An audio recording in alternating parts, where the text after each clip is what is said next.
Tonight, we invite your mind to slow down. Not with silence, but with something far older and quieter than silence. Wonder. There is something beautiful about the way a single question can soften the mind. Like a tide moving out to sea, leaving behind smooth, rippling sand. The right question carries away the noise and leaves behind stillness. You may not realize it, but inside your brain, even now, as you listen, something is happening. A spark, soft, small, glowing, is quietly flickering awake. It is the spark of curiosity. Curiosity is not just a hunger for information. It is the gentle reaching of the mind, like a vine growing towards sunlight. It doesn't shout. It doesn't demand. It whispers. What is that? How does this work? Could there be more? And somehow, without fanfare, those tiny questions quiet all the others, the heavy ones.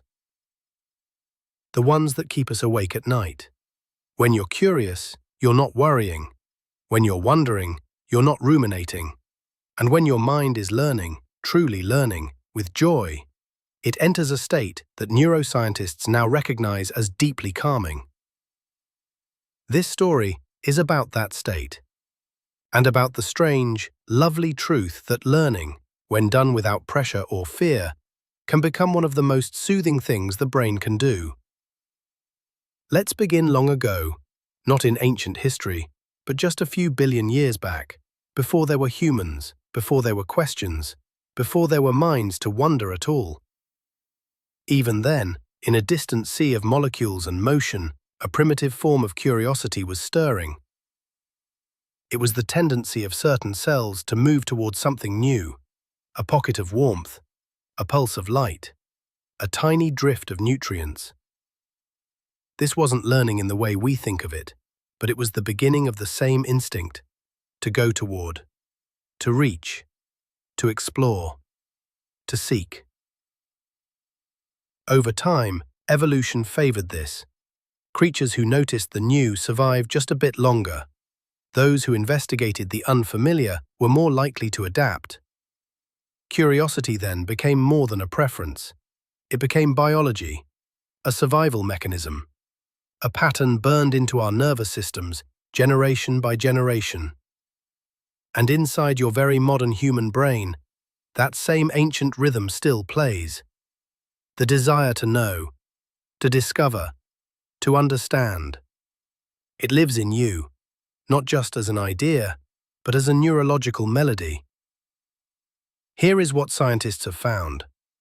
When you encounter something new and interesting, a fact you didn't know, a story that catches your attention, even a strange sound or image, your brain lights up. Not just in the places where knowledge is stored, but in regions associated with reward, with pleasure. Tonight, we invite your mind to slow down. Not with silence, but with something far older and quieter than silence. Wonder. There is something beautiful about the way a single question can soften the mind. Like a tide moving out to sea, leaving behind smooth, rippling sand. The right question carries away the noise and leaves behind stillness. You may not realize it, but inside your brain, even now, as you listen, something is happening. A spark, soft, small, glowing, is quietly flickering awake. It is the spark of curiosity. Curiosity is not just a hunger for information. It is the gentle reaching of the mind, like a vine growing towards sunlight. It doesn't shout. It doesn't demand. It whispers. What is that? How does this work? Could there be more? And somehow, without fanfare, those tiny questions quiet all the others, the heavy ones. The ones that keep us awake at night. When you're curious, you're not worrying. When you're wondering, you're not ruminating. And when your mind is learning, truly learning, with joy, It enters a state that neuroscientists now recognize as deeply calming. This story is about that state, and about the strange, lovely truth that learning, when done without pressure or fear, can become one of the most soothing things the brain can do. Let's begin long ago, not in ancient history, but just a few billion years back, before there were humans, before there were questions, before there were minds to wonder at all. Even then, in a distant sea of molecules and motion, a primitive form of curiosity was stirring. It was the tendency of certain cells to move towards something new, a pocket of warmth, a pulse of light, a tiny drift of nutrients. This wasn't learning in the way we think of it, but it was the beginning of the same instinct, to go toward, to reach, to explore, to seek. Over time, evolution favored this. Creatures who noticed the new survived just a bit longer. Those who investigated the unfamiliar were more likely to adapt. Curiosity then became more than a preference. It became biology, a survival mechanism, a pattern burned into our nervous systems, generation by generation. And inside your very modern human brain, that same ancient rhythm still plays. The desire to know, to discover, to understand. It lives in you, not just as an idea, but as a neurological melody. Here is what scientists have found. When you encounter something new and interesting, a fact you didn't know, a story that catches your attention, even a strange sound or image, your brain lights up. Not just in the places where knowledge is stored, but in regions associated with reward, with pleasure, and, most beautifully, with relaxation. The hippocampus, a little seahorse-shaped part of your brain that helps encode memory, it perks up. The prefrontal cortex, where you solve problems, where attention lives, it becomes alert, but not frantic. And the dopaminergic system, the same system that lights up when you see someone you love or taste something delicious, it begins to glow. In other words, your brain experiences curiosity as a reward. And learning, the kind born of true wonder, becomes not a chore, but a comfort. You may remember this feeling from childhood. The first time you learned how rainbows work, or how birds migrate, or how some animals sleep with only half their brain at a time. The thrill of newness wasn't loud, it was soft, like climbing into a warm bed after a long day. And now, even as an adult, even here, even now, your brain still longs for that feeling. The mind relaxes, not only when it shuts down, but when it opens up. So tonight, let's not shut down the mind, let's open it, just a little. Not in a way that keeps you awake, but in a way that gently rocks the restlessness to sleep. Let us trace the contours of this quiet truth, that learning, when wrapped in safety and coated in wonder, can calm even the busiest of minds. And as you listen, your brain will be doing exactly what it was made to do. It will follow a trail of gentle questions. It will light up softly with each small discovery, and slowly it will begin to settle. So let's begin again with a question. Why does learning calm the mind? Is it the dopamine, the novelty, the ancient instinct, or is it something more poetic, something like this? When the world feels overwhelming and everything demands an answer, curiosity reminds us that we don't need to solve everything, we just need to wonder. And in that wondering, the world becomes soft again. In the next section, we'll explore what curiosity really is, how it behaves in the brain, and why, even in your sleep, your brain continues to learn, dream, and seek. But for now, let your thoughts drift gently. Let curiosity be the guide, not to answers, but to peace. The night is long, the mind is wide, and somewhere in the quiet corners of your brain, the candle of curiosity is still glowing. We'll follow its light. Before we can understand why curiosity calms the mind, we have to ask a quieter question. What exactly is curiosity? Not the kind that pulls you into a news headline or traps you in an endless scroll, but the quieter kind, the kind that makes you stop and listen to a sound you've never heard, the kind that makes you look again at something familiar as if you've never seen it before. That kind of curiosity isn't loud, it's not flashy, it doesn't arrive with trumpets or alarms. It slips in like a breeze. It tiptoes, and when it touches the brain, it does something remarkable. In neuroscience, curiosity is often defined as an intrinsic desire to acquire information. It's a biological urge, like hunger or thirst, except this urge is for understanding. But to the brain, this urge doesn't feel urgent. It feels good. When you're curious about something, you enter what psychologists call a seeking state. It's a condition in which the brain opens itself. It widens its attention. It softens its internal chatter. You become receptive. Your mind becomes safe. Because curiosity, when it's free of pressure, suspends judgment. In that space, you are no longer wrong or right. You are simply exploring, and in exploration, there is peace. Now think about the opposite of curiosity. Fear, certainty, mental closure. These are protective states. They make the mind narrow. They make the body tighten. They guard against what is unknown. But curiosity does the opposite. It welcomes the unknown, slowly, gently, and in doing so, it allows the nervous system to let go. Not because it has answers, but because it's okay not to. Studies show that when people feel curious, activity in the default mode network, the brain's mind-wandering system, begins to harmonize. Instead of chaotic, scattered thoughts, there's a flow. And when people pursue knowledge driven by curiosity, their limbic system, which handles emotion and stress, calms down. Curiosity reduces anxiety. It increases dopamine release, but unlike a dopamine spike from, say, sugar or gambling, curiosity's dopamine is steady, smooth, like the warm tide of a lake washing over stone. It tells your body, you are safe. Keep going. There is more to see. Curiosity lives in the mesolimbic pathway, the reward circuit of the brain.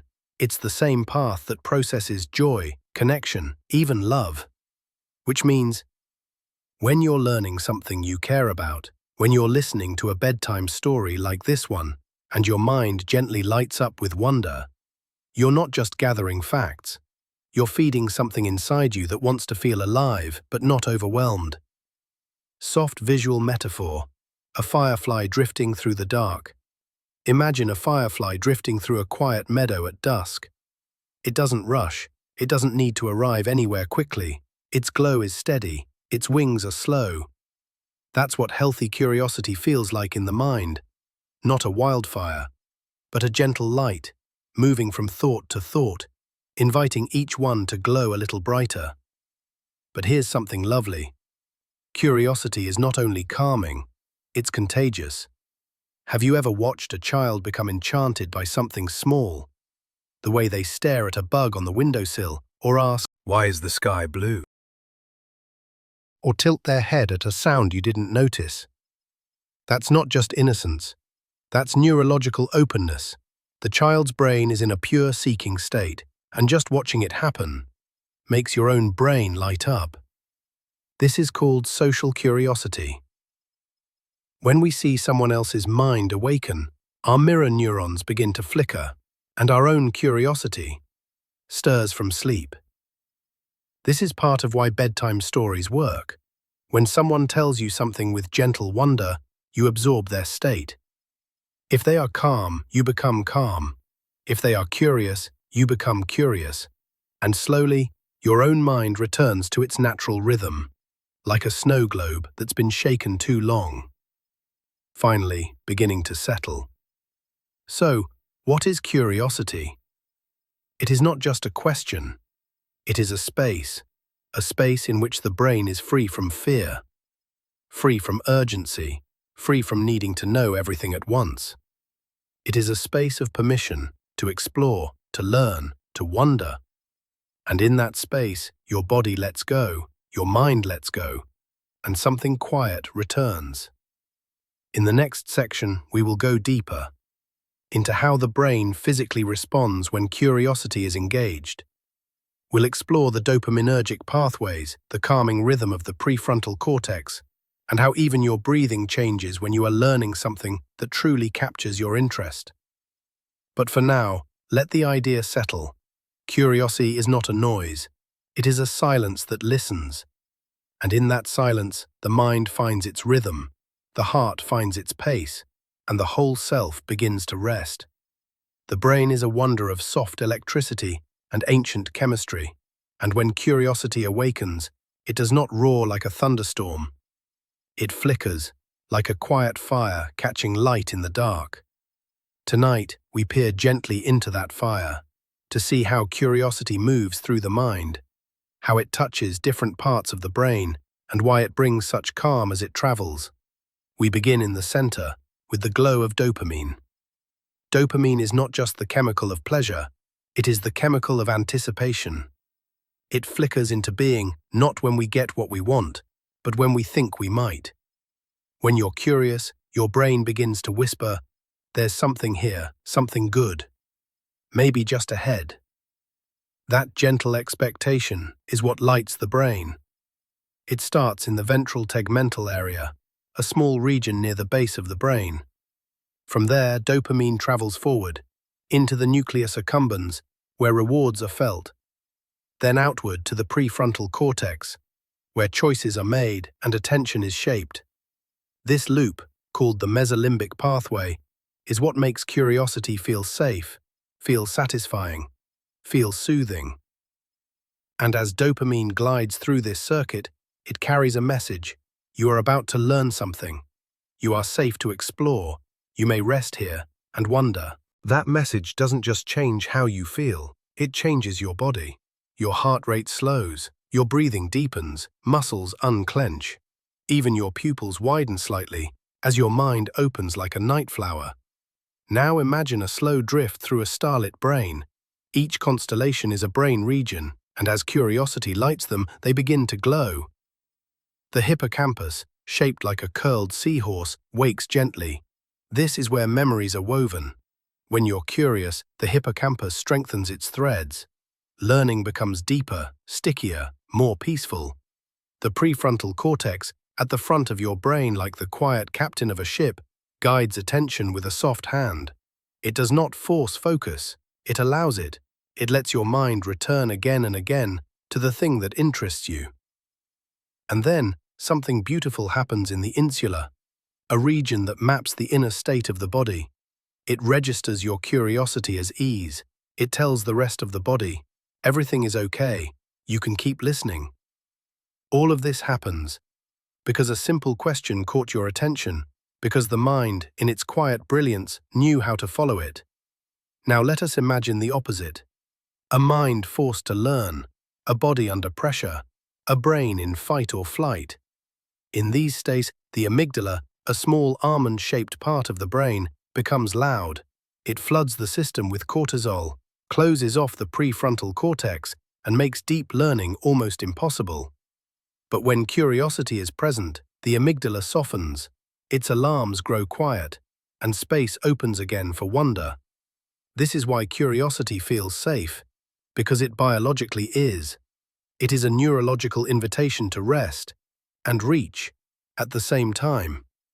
If you were to see a brain scan of someone engaged in curious learning, you would not see chaos, you would see symphony.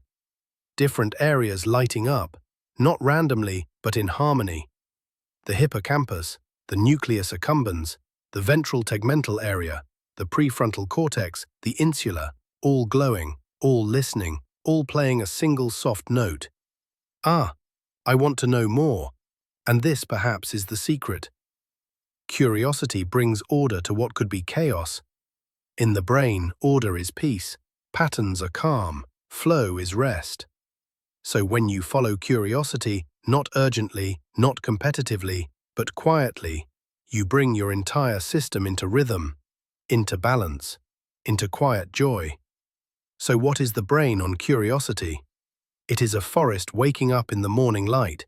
Birdsong returns. The wind begins to stir the leaves. The trees stretch slowly toward the sky. No panic, no rush. Just presence, just light. Just the calm certainty that something beautiful is beginning. In our next section, we'll explore something even gentler, why the unknown, instead of frightening us, can soothe us when we're in a curious state, and how embracing mystery, instead of avoiding it, can actually help the brain find peace.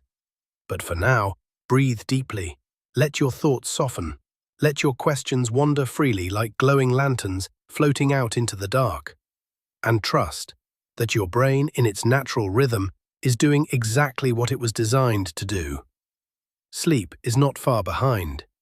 We'll gently explore how curiosity helps the brain embrace uncertainty, and why that calms the nervous system even more.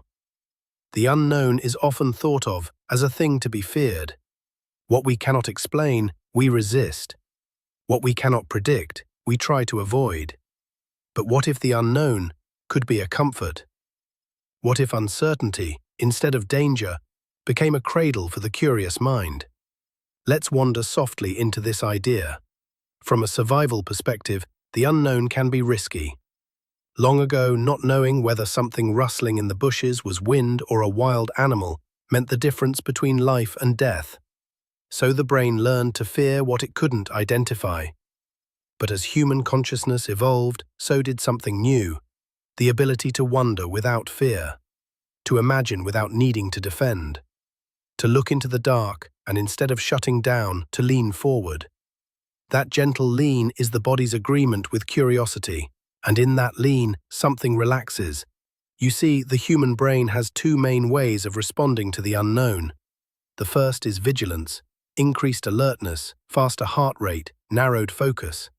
This is protective, it helps in emergencies. The second is curious openness, a slower, deeper attention, a soft awareness that says, "I don't know what this is, but I'd like to find out." And here's the beautiful part. When the second state is chosen, the entire nervous system begins to calm. Why? Because the unknown is no longer framed as a threat, but as an invitation. Let's imagine for a moment. You're lying under a night sky. The stars are wide and still. There are more than you can count, and you realize you don't know what most of them are. You don't know their names, or how far away they are, or even what they're made of. And yet, you don't feel fear. You feel peace. The unknown above you isn't chaos, it's a quiet mystery. This is how curiosity works. It lets the unknown stay unknown without needing to solve it right away. When the brain meets uncertainty, it initially activates the anterior cingulate cortex, a region involved in error detection and conflict. But if curiosity is present, the prefrontal cortex steps in. It reframes the moment. Instead of sounding an internal alarm, it says something like, "This is new, let's explore gently. This is unclear, but not unsafe." This shift calms the limbic system, the emotional center of the brain. And in this calm, your body does not prepare for war, it prepares for wonder. And the best part? This doesn't just feel good, it makes you smarter. Studies show that people who are curious actually remember new information more accurately. They learn faster, and they experience less stress while doing it. Why? Because curiosity removes the pressure to already know, and in doing so, it makes space for joy. Let's float again. Imagine the unknown not as a wall, but as a cloud. You do not rush into it, you do not avoid it. You drift through it, not to escape, but to see what might unfold. Some clouds are thick, some are thin. Some hold rain, some hold light, and in every case, your mind remains open. That's what curiosity gives us. Not control over the unknown, but peace within it. You don't have to know everything. Your brain was not designed to have all the answers. It was designed to explore, to connect, to gently not know. And in that not knowing, to find a space for stillness.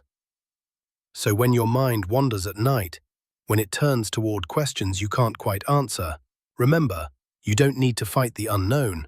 You can float through it, let it surround you, like the sea. Let it shimmer, like starlight. Let it hold you, like dusk. In the next section, we'll explore how learning, especially when guided by wonder, changes the rhythms of the body. We'll talk about how brain waves, breathing patterns, and even your heartbeat respond to curiosity like a lullaby. But for now, just know this. The unknown is not a void. It is a garden yet to be walked, a book not yet read, a song not yet heard. And with curiosity in your heart, you are not lost in the dark. You are floating toward the light. Close your eyes for a moment. Breathe in and out. Now imagine this. Each time you learn something new, each time a gentle curiosity is sparked, your body doesn't tense, it releases. Because the act of learning, when guided by wonder instead of stress, is like the body humming a lullaby to itself. Let's explore how that lullaby plays. The nervous system listens to the mind. Your brain and body are in constant conversation. Like old friends sitting side by side, one speaks and the other listens. When your brain becomes alert, your body follows. It tightens, prepares, bristles. But when your brain relaxes into learning, into gentle curiosity, your body mirrors that too. Here's how it works. When you're in a state of calm engagement, your parasympathetic nervous system becomes active. This is your rest and digest system, the opposite of fight or flight. As curiosity settles into the brain, the body receives a message. All is well. Stay, breathe, listen.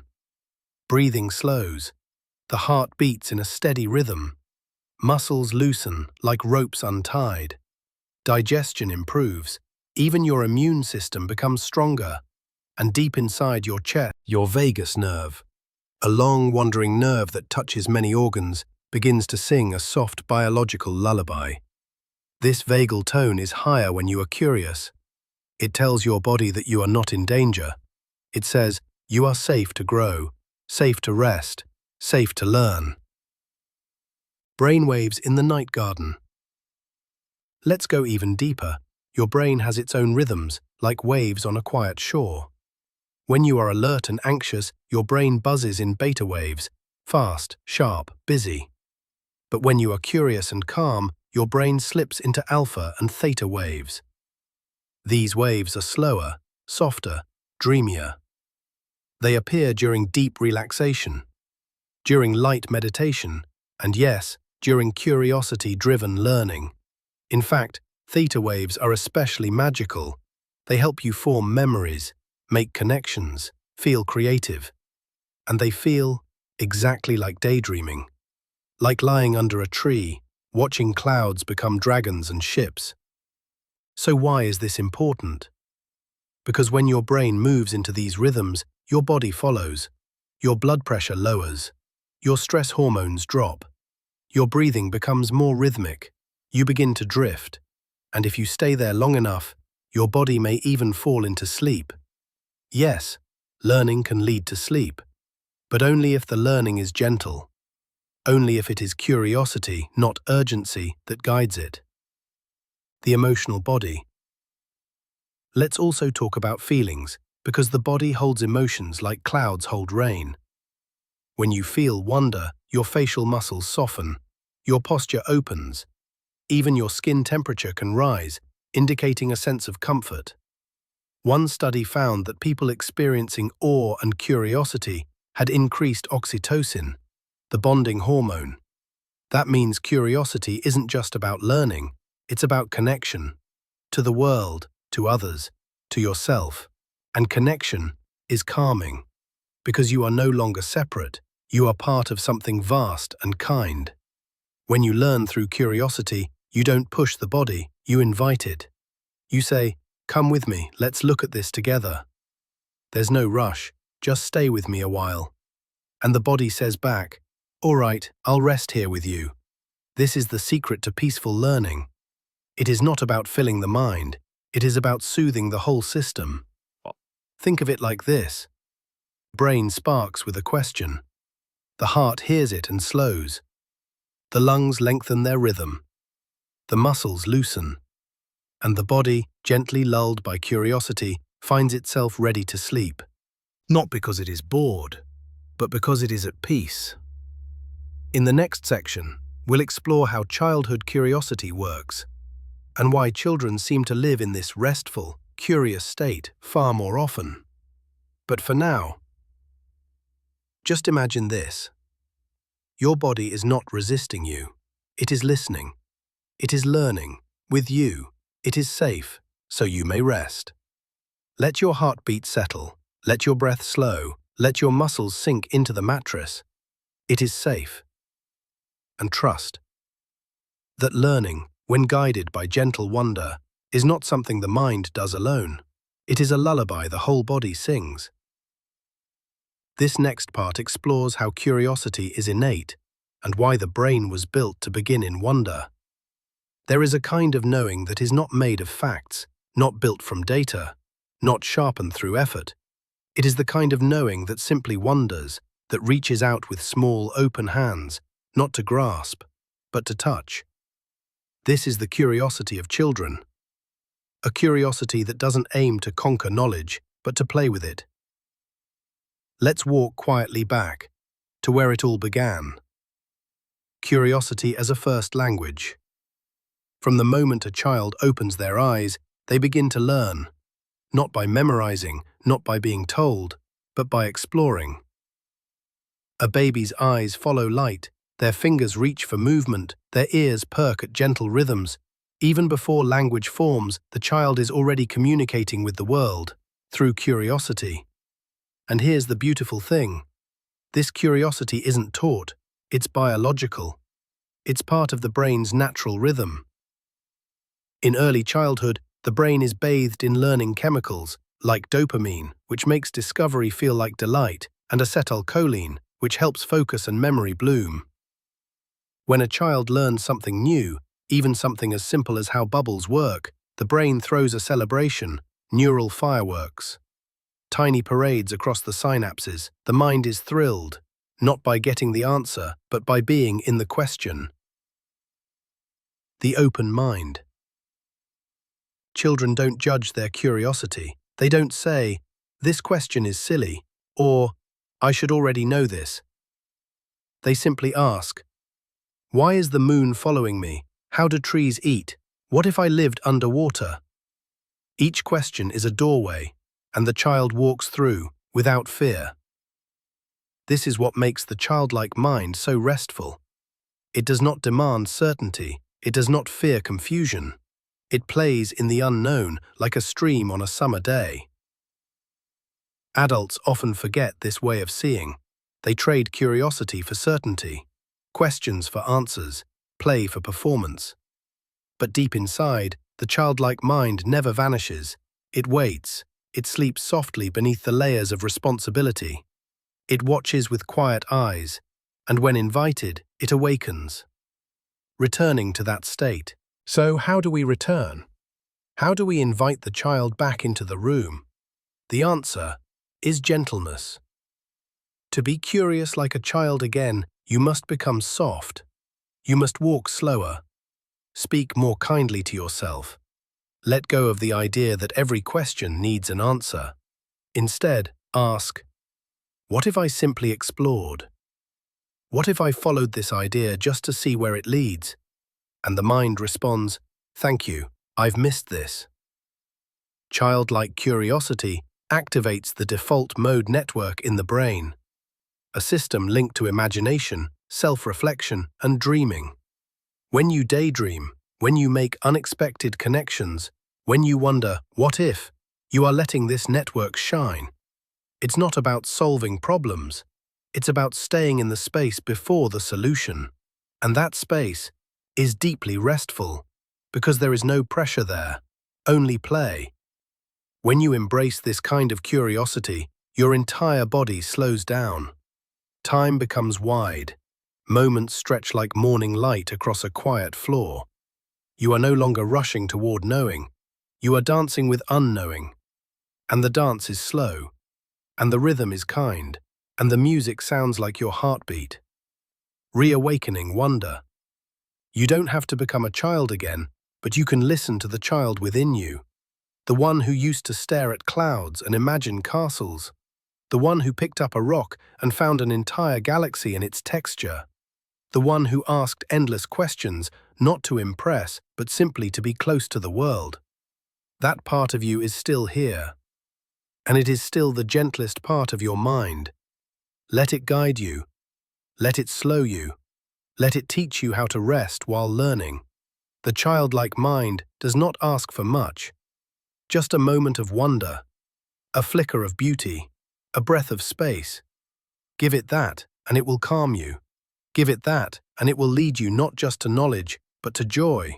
In our next section, we'll discover how sleep and learning are beautifully intertwined. How the things you learn, especially the ones that spark curiosity, drift into your dreams and reshape your brain while you rest. But for now, be still. Let the child in you watch the stars again. Let their questions float like paper boats on a moonlit lake. You don't need to answer them tonight. You just need to listen. Imagine this. You've just learned something new, a gentle idea that sparked a question, or a story that lit a small candle in your thoughts.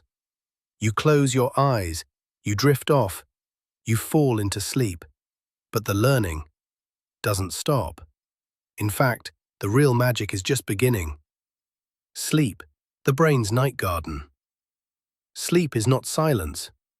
It is a different kind of attention. While your body rests in stillness, your brain begins to sort, to file, to strengthen. Like a quiet gardener, the mind walks between the memories you made during the day, nurturing some, trimming others, planting seeds for future understanding. This process is called memory consolidation, and it happens most powerfully when you sleep, especially after a day of curious, engaged learning. Studies show that people who sleep after learning something new remember it better the next day. They not only recall more, they understand more deeply. Sleep doesn't just protect your memory, it enhances it, as if your dreams were moonlight, nourishing the roots of your thoughts. There are stages to sleep, gentle cycles your brain flows through again and again. 2 of them are especially magical for learning. Stage 3, deep sleep, when the brain cements memories. REM sleep, dream sleep, when the brain makes connections. Let's wander into both. Deep sleep, cementing the stones. During deep sleep, your brain behaves like a librarian.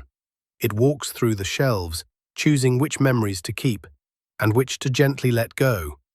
The hippocampus, a seahorse-shaped structure deep in your brain, plays a central role. All day long, it stores new information in a temporary space like a notepad. But during deep sleep, those notes are handed off to long-term storage to the neocortex, where they settle in for good. The interesting part? The memories that are most emotionally meaningful or tied to deep curiosity are more likely to be saved. The brain seems to ask, what matters to this person's heart? And then it protects it. This means that when you learn something with wonder, when you feel a spark, your brain gives it a little more attention while you sleep. Because it wasn't just information, it was connection. REM sleep, dreaming the puzzle together. Now let's step into the dream world. REM sleep, the stage where most vivid dreams happen. This is where the brain becomes a painter, a poet, a weaver. It takes the things you learned, your questions, your feelings, and begins to combine them. Sometimes in wild ways, sometimes in quiet, beautiful metaphors. This is why you might dream of floating through books or flying over places you just read about. Your brain is experimenting, testing new combinations, exploring new meanings. REM sleep helps you make creative connections, even solving problems you couldn't during the day. It is the mind's sandbox, where play and learning merge. Sleep learns for you. So what does all of this mean? It means that learning doesn't end at bedtime. It continues softly, invisibly. The more curious you were during the day, The more active your brain becomes at night, and the more rested you are, the more ready your brain will be to learn again tomorrow. It's a cycle, a dance. Curiosity fuels learning. Learning fuels restful sleep, and restful sleep awakens more curiosity. Even when you are completely unaware, your brain is working gently on your behalf. It is protecting what matters, letting go of what doesn't, whispering connections between ideas, seeding creativity for the morning. So when you lie down at night, know this. You are not wasting time. You are not idle. You are not behind. You are learning in one of the most profound ways possible. By letting go. The science of dream-based insight. Let's take a quick, quiet glance at something amazing. In one study, participants were given a complex puzzle.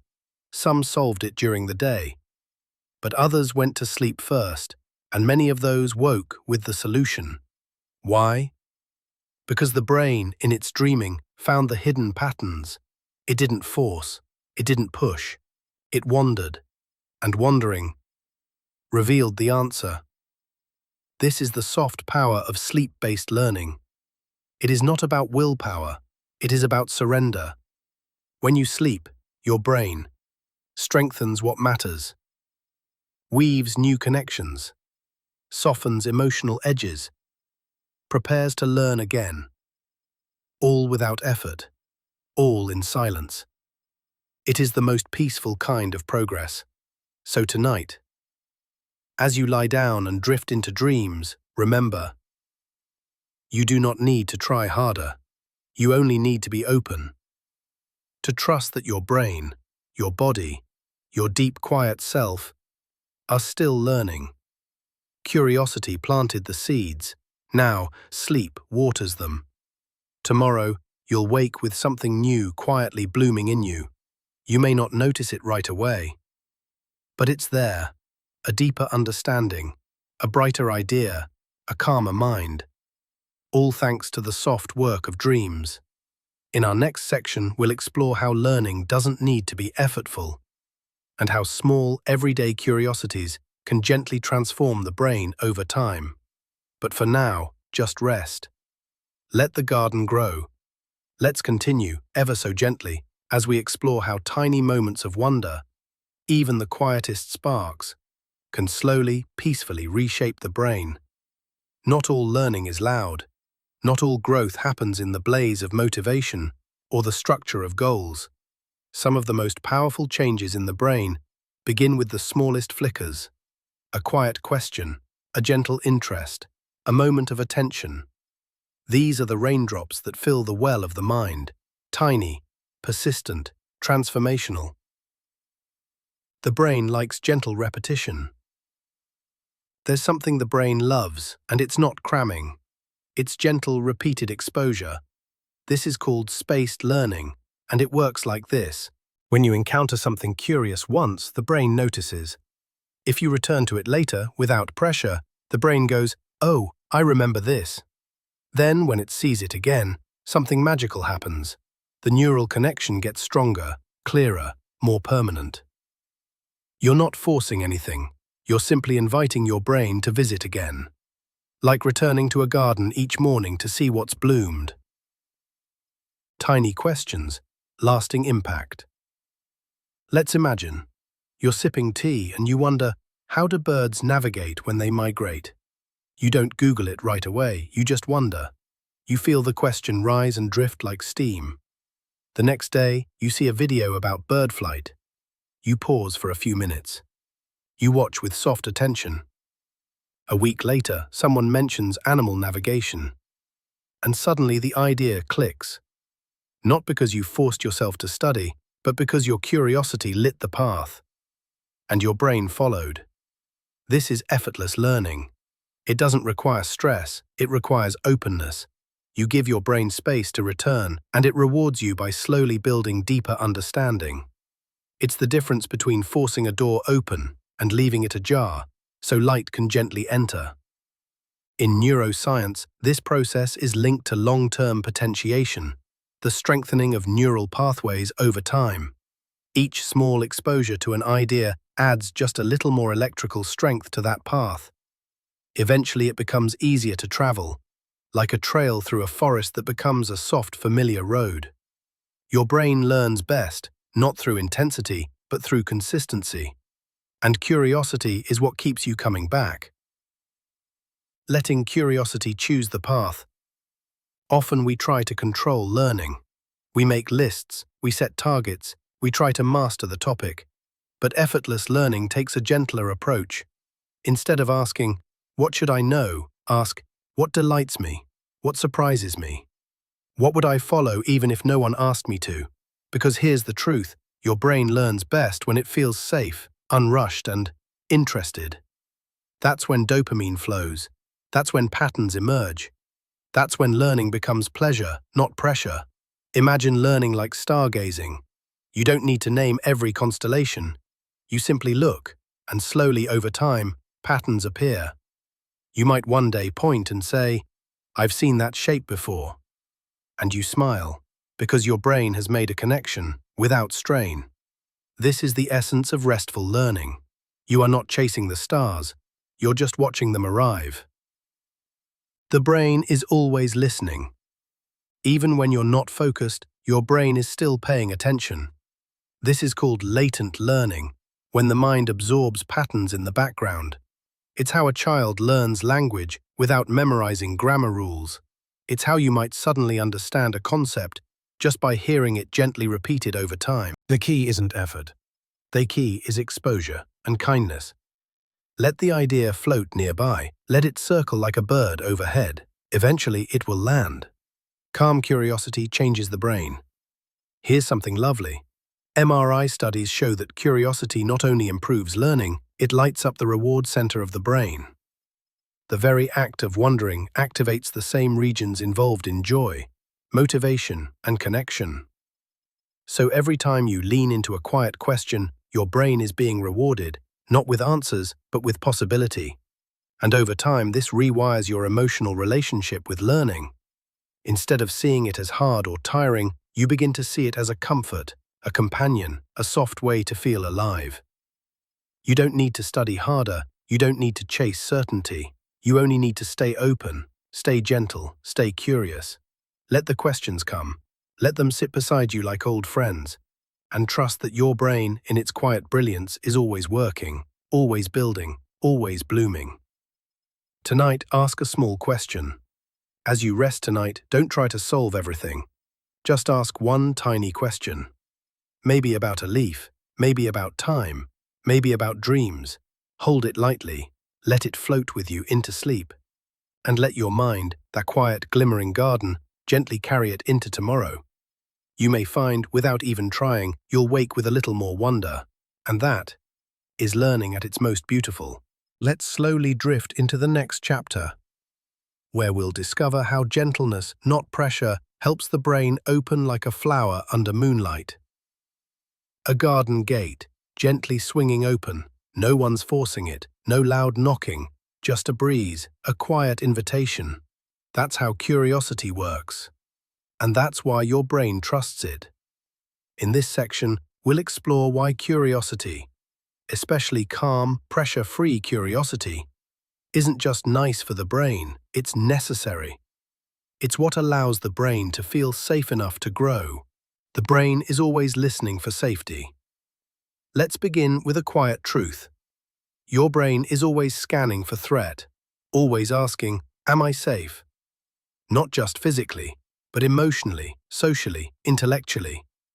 When the brain senses pressure, judgment, or fear of failure, it activates its stress circuits, especially the amygdala, your brain's built-in alarm bell. And when that bell rings too loudly, the parts of your brain responsible for learning, like the hippocampus and prefrontal cortex, start to go dim. It's like trying to read a book during a thunderstorm, too much noise, not enough light.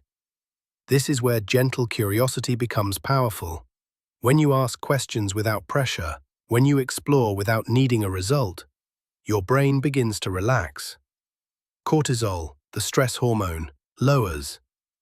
Oxytocin and dopamine, the trust and reward chemicals, rise. And suddenly, the prefrontal cortex, the seat of planning, reflection, learning, comes alive. Calm curiosity tells your brain, you are safe, you can grow. Why pressure shuts doors. Let's look at what pressure does, even when it's meant to motivate. Imagine someone saying, you need to learn this, or else. Even if the material is interesting, your brain now associates it with stress, fear, evaluation, consequences. This triggers your limbic system, the emotional core of your brain, to shut down access to higher learning. Why? Because the brain thinks, this is survival now, we don't have time to explore. So instead of connecting new ideas, your brain focuses on avoiding failure. This isn't weakness, it's biology. But when learning comes through calm curiosity, your brain does the opposite. It peeks out, listens, and ventures forward. Because now it feels, there is no danger here, just wonder. And that is the perfect condition for growth, the gentle science of neuroplasticity. Neuroplasticity, the brain's ability to rewire itself, isn't a forceful process. It's tender, receptive, responsive to attention and safety. In fact, studies show that environments of low stress and high emotional support significantly enhance the brain's plasticity. This is why children learn best through play. It's why adults learn best through curiosity, not criticism. The calmer your learning space, both outside and inside, the more flexible your brain becomes. Like soft clay, ready to be shaped. Gentle curiosity builds trust with yourself. And here's something deeper. When you let yourself learn gently, without rushing, without judging, you begin to rebuild trust with your own mind. You stop seeing your forgetfulness as failure. You stop seeing confusion as weakness. Instead, you begin to think, I'm still learning. I'm allowed to ask again. I don't need to get it perfect. I just need to stay curious. That shift is profound, because now your inner critic quiets down, and your inner explorer rises up. It doesn't mean you'll never struggle, but now struggle won't feel like threat. It will feel like part of the unfolding, like a book with some hard pages that still deserves to be read. Learning as a gentle conversation. Let's look at learning not as a test, but as a conversation. When you're curious, your brain listens more softly. It leans in. It asks things like, what does this remind me of? Where have I felt this before? How does this idea connect to what I already love? This conversation isn't linear. It loops, it meanders, and that's okay. In fact, it's ideal. The brain loves spiral paths, revisiting ideas in new ways, from new angles. That's how deep understanding is formed, like a tree growing rings, each layer deeper than the last. Your mind as a safe place. Imagine if your own mind became a safe, soft place to be, not a battlefield, not a competition, but a library, a garden, a slow river. That's what gentle curiosity offers. And it's available to you at every moment. You don't need to fix everything. You don't need to chase brilliance. You just need to ask, what small thing would I enjoy wondering about right now? Let that question guide you, not the need for results, but the joy of exploration. Tonight, trust your questions. As night deepens and your thoughts slow down, let yourself drift into sleep, not with answers, but with openness. A gentle question, a light heart, a quiet belief that learning is not a race, it's a rhythm. And your brain, this shimmering forest of thought, trusts you more when you walk slowly through its paths, with kindness, with patience, with curiosity, and always with love. There's a certain kind of peace that arrives when you stop needing to know, not because you've given up, but because you've learned to trust the rhythm of not knowing. In this chapter, we'll discover why the unknown isn't something to fear. It's something to lean into, something to befriend, to wonder at, to rest inside. Because uncertainty, when approached with curiosity, becomes one of the most powerful tools for calming the mind and expanding it. The brain's deep need for closure. It's true, our brains crave answers. Psychologists call this the Zeigarnik effect. Unfinished thoughts tend to linger. Unresolved puzzles tug at the mind. That's why cliffhangers bother us, why unanswered questions echo late into the night. But here's something science has also shown. You don't need the answer to find peace. You just need to feel that the unknown is safe. When the brain learns that questions can exist without urgency, without danger, a soft shift occurs. Instead of clenching, the mind opens. Instead of racing, it breathes. Curiosity over certainty. Let's imagine two ways of approaching a mystery. In the first, we say, "I have to figure this out." This triggers tension, pressure, cortisol. The brain prepares to solve quickly, often at the expense of deep understanding. But in the second, we say, "I wonder how this works." That little word, wonder, changes everything. Now we're not fighting the unknown, we're dancing with it. We're saying to our brain, "It's okay not to know, let's stay here a while." Why wonder feels safe? Wonder doesn't demand answers, it invites them, gently, and in doing so, it lowers the brain's defenses. When you stay with a question, not to solve it, but to sit beside it, you signal safety. The amygdala quiets, your heart rate slows, your attention softens. This is why children can stare at clouds for hours. Why poets can be mesmerized by shadows. Why scientists often fall in love with the problem, not just the solution. Because wonder feels safe. The power of unfinished thoughts. Some of the most beautiful things in life are unfinished. A melody that trails off, a story with an open ending, a question whispered into the dark. These don't cause distress when we're not afraid of mystery. Instead, they expand the space inside us. They make room for something deeper than knowledge. They make room for imagination. You don't need to know where it leads. You only need to trust that it's worth walking. That's what curiosity does. It teaches you to move forward, not because you're sure, but because you're interested, and that's enough. How uncertainty grows intelligence. Neuroscience shows that the willingness to sit with uncertainty activates the default mode network of the brain. This is the system that powers reflection, intuition, imagination, emotional awareness. It's what lights up when you're daydreaming, when you're journaling, when you're simply letting thoughts wander. So when you allow yourself to not know, you don't become lost. You become deep. You give your brain permission to explore wider, subtler connections. This is how artists work, how inventors work, how children learn best, by staying open, not closed. Wisdom begins with "I don't know." The world often rewards answers, certainty, expertise, but wisdom, true wisdom, usually begins with the opposite. It begins with, "I'm not sure. Let's find out. What if?" Isn't that strange? These are not signs of weakness. They are signs of presence, of someone awake enough to notice life's mysteries and humble enough to stand quietly beside them.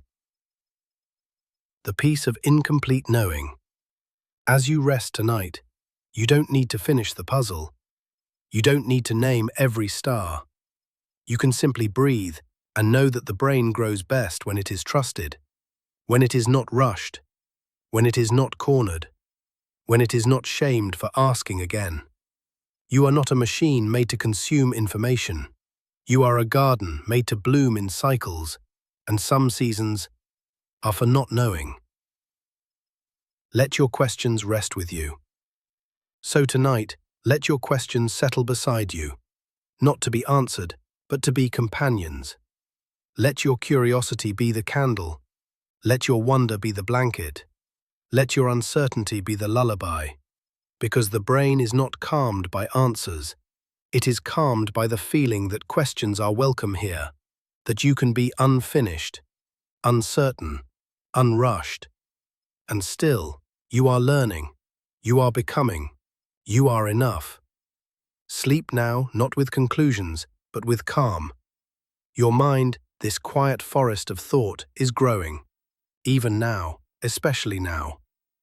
In the dark, in the questions, in the stillness between stars.